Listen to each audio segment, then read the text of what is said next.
Hey friends, welcome back to another video. Today we're talking about this camera back here, the FujiFilm Instax Mini EVO. Mini really makes sense when you think about how small it actually is. Check this guy out. It's gonna be a lot of fun and I'm gonna share with you my thoughts after 2 years of use with this great camera. Considering we're going into 2023, should you get one for your photo enthusiast in your life? Let's talk about it. Guys, I'm back. If you're ready to jump into it, just remember, like, comment, and subscribe. Those things help grow the channel. If you would like to pick one of these up for yourself or anything else, use the links down below. I'll get a small kickback. If you stick around after we talk about all the things that we do, I'm going to give you a real quick review of the FujiFilm Instax Creator Book, this little memory book, and I'm going to show you the insides of it so you can see what to expect. That's coming up at the end. We'll leave that guy right over there, something like that. Okay, let's talk about it. If you don't know, my original assessment of the camera is it's fun, it's very toy-like. And the reason I say that is because Fujifilm didn't put a really great sensor in the camera. They put a good enough sensor. And the worst part was they didn't unlock a larger image file size. It's a very small image file size. It's highly compressed, which means if you're doing anything other than printing it on the really cool Instax mini film, which is something you will do, if you're doing anything other than that or sharing the image using the Instax Share app, then the file that you get isn't really useful for printing over 3x5, maybe if you push it 4x6. The reason is because the image is so compressed that the printed image on a format larger than this or larger than sharing for social media will begin to show those compression artifacts, and they recognize themselves by macro blocking, by blocking and pixelation and smudge and loss of detail and clarity. In all but even the best of light, you still have those issues when you print larger, and forget about it at 8x10. Let me give you an example. Here in the Fujifilm Instax Mini EVO, the files that you get in full color are going to be about 1.2 megabytes. That is an extremely compressed image. Why are we only getting 1 megabyte, 1.1 megabyte JPEGs? Well, even though I shoot weddings professionally and I deal with photography all the time, I understand the benefit of having a better file that's less compressed. You would like that benefit as well, even if you don't know it right now, because the minute that you take the images off the SD card and put them in your computer or put them somewhere else, the minute you go to print them, you would immediately see the benefit on a larger print than something that is simply the size of a credit card. Okay? That's why I say, I think the answer to how does it stack up is kind of mixed. I still stand by my concept that if you're going to use this as a camera to catalog your life, you must use your phone to take the pictures that are most meaningful. For example, my grandmother's 96. I wouldn't dare take important pictures of her with this camera alone. I would at least use my cell phone. Generally speaking, I'll take a different camera and I'll do some portraiture. But because grandmother doesn't like the big cameras, most of my shots I actually get with her on my cell phone, right? Because she's a little more comfortable around those images. I would not just leave that picture to the Instax Mini EVO because you can't blow it up. You're not going to get an 8x10 out of this that looks any kind of good quality. And the iPhone, the new iPhones, they take beautiful photos. Why would you? Guys, many people will get this camera thinking it's going to take a better picture than your cell phone, and it does not. It does not take a better picture than your cell phone, except for the fact that it's fun to print the picture and give them away, and it's an easy vehicle to do that. It's a tool, it's a fun thing, it's toy-like, it's toy-ish. So, verdict, even at the end of my long extended use period, of course I bought it with my own money, is it worth buying? Yes, absolutely. I like this camera a lot. My brides like this camera. I take pictures with this camera and then give the pictures to my brides and grooms as little gifts throughout the day to put smiles on their face because it's fun, fast, and easy.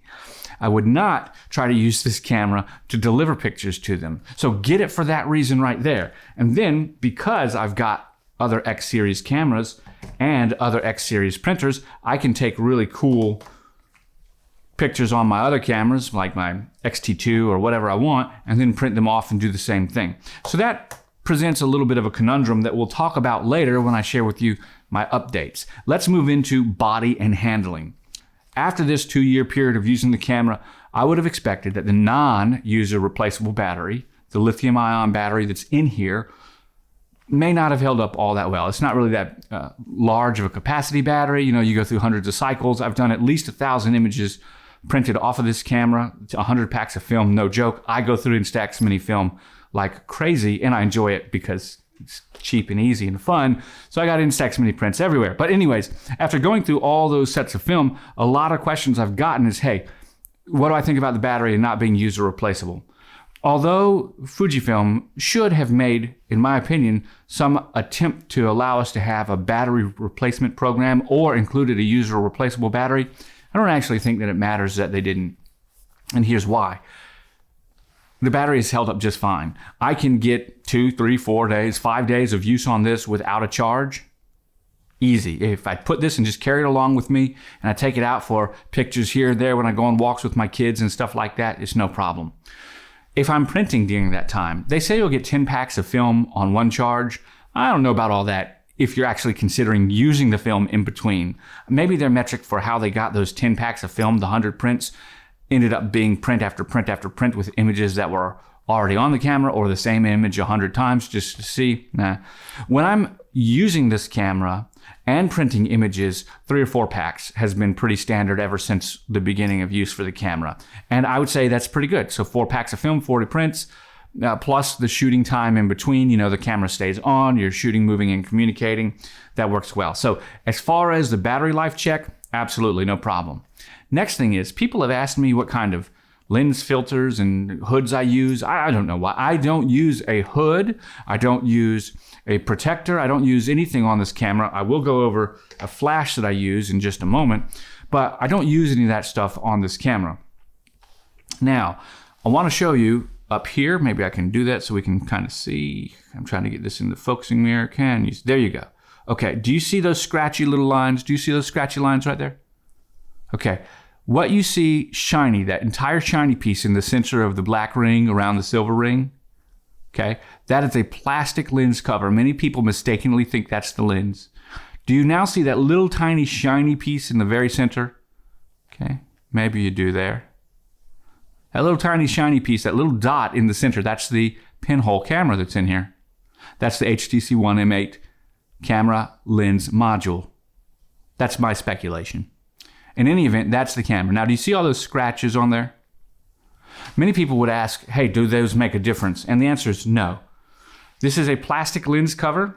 It should have been glass. Those scratches, they don't affect any of the image quality. Okay, let's turn it around to the back. Ooh, we'll go ahead and turn it on just so that you can see. When we turn it on in the back, you might say to yourself, Rob, ooh, that looks great. And it's gonna be looking bright here because I have it pretty dark in the studio to get the lighting and everything else like that. This does not work outdoors. In the sunlight, on summer, in the sun, you will not see this. It's just nowhere near bright enough, okay? In fact, you'll be doing one of these numbers trying to shoot. That's not gonna work for you. Luckily, the lens is a very wide lens, and it's easy to begin to learn the focal length and the area of view of the lens, so it's not that big of a deal. But it is something to know. And people get the camera and then they go out to shoot and they don't even realize, oh man, it doesn't work very well in the bright light. That's because you can't see your monitor. Okay, when we talk about the camera, there are some other things on the back of the camera that we want to talk about. So as we go, it's made to be held in portrait orientation. It is extraordinarily comfortable. I like that quite a bit. It's held like this. There's a thumb grip right here by the film effect tool, right? So we can switch different film effects or well, not really simulations, but black and white, sepia, like teal and orange push, stuff like that. You can simulate that. It's real nice, and then your finger lands right on the front shutter button, which is real cool. So, as you can see, we have a little flash right there. We're going to talk about that flash up here in just a minute. If we want to hold it in landscape orientation, we still have a nice little thumb rest right there. I like that quite a bit. It's right there by the film eject tool, which when you're on the display screen where you can see the images that you've taken, that will cause the film to eject and print. Okay. Let's talk about that flash for a second. The flash itself is pretty chintzy. Many times I use a flash very similar to this. This is a Ulanzi flash. I usually use an additional flash in order to make sure that I can get the type of light that I want when shooting outdoors in the light. Generally speaking, in the light, you're gonna want a lot of fill flash, and this little LED light isn't very powerful. This isn't the one I use all the time. I usually will use a Ulanzi, or excuse me, a Weelight S505, and I can pick one up to show it to you right now. I usually use one that looks like this. See how bright it can get? It's constant and it can go right on top of the camera. I think if you're gonna use the camera, you're gonna need a flash, especially for outdoors during the daylight. Okay, we're back. A couple of my lights decided to chump out. Oh, okay, intermission, right? As we consider talking about the camera, it's a lot of fun and exciting to use. When we talk about the lens effects, there's really only three that I use. I use the light leak, I use the monochrome, I use the vignette, and I use the multiple image, like the 2-image sets for things like this. Everything else for me just kind of is like, doesn't work out too well. That's not to say it won't do well for you. You might like mirror, might like reverse, you might like all kinds of the different things that are in there. But for me, those are the ones that I've settled on. So when I think about those additional filters and stuff, they're kind of gimmicky in many ways, but they were fun to try out and use. And the three that I settled on, I believe really add quite a bit to the image itself. They look real nice. Now, here's something to know.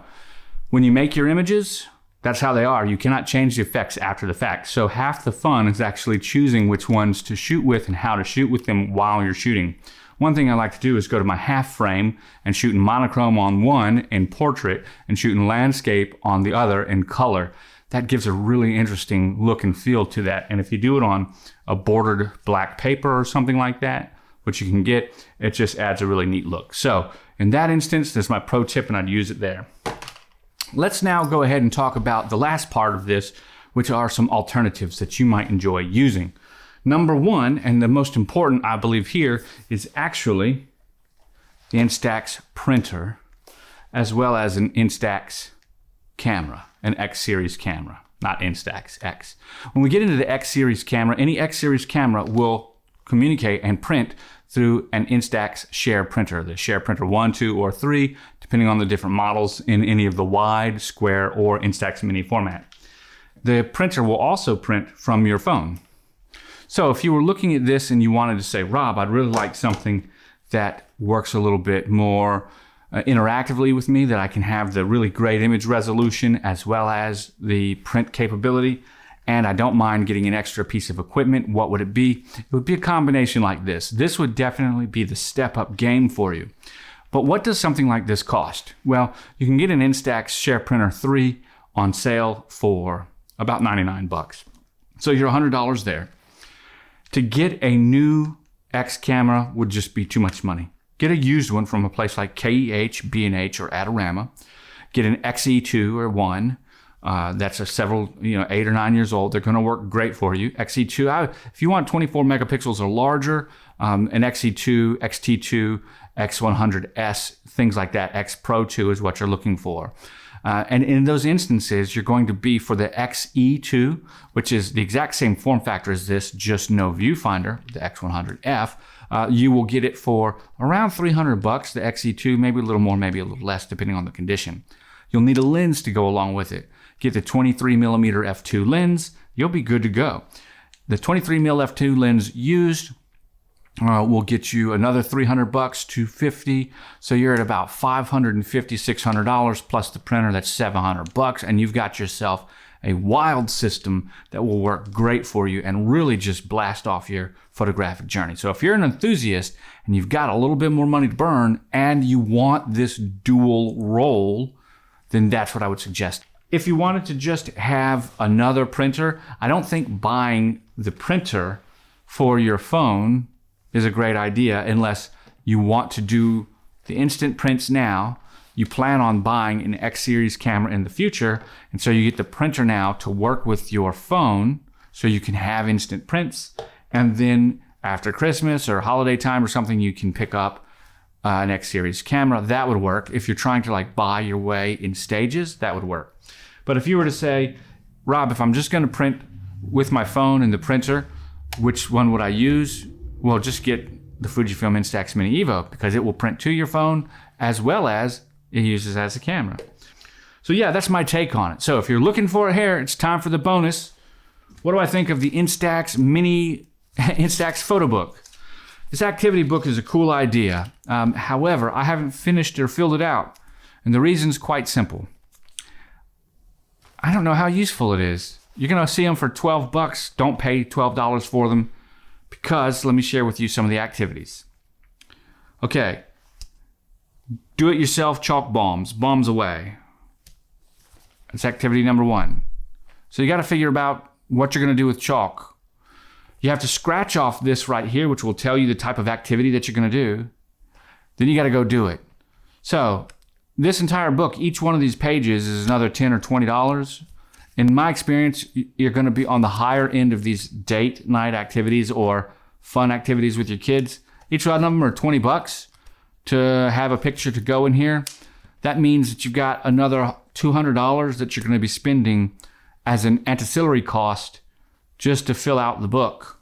As an ancillary gift that you might give, it's a little bit of fun, but I also think that it's kind of convoluted because I'm just not really gonna go out and do all of those things like that.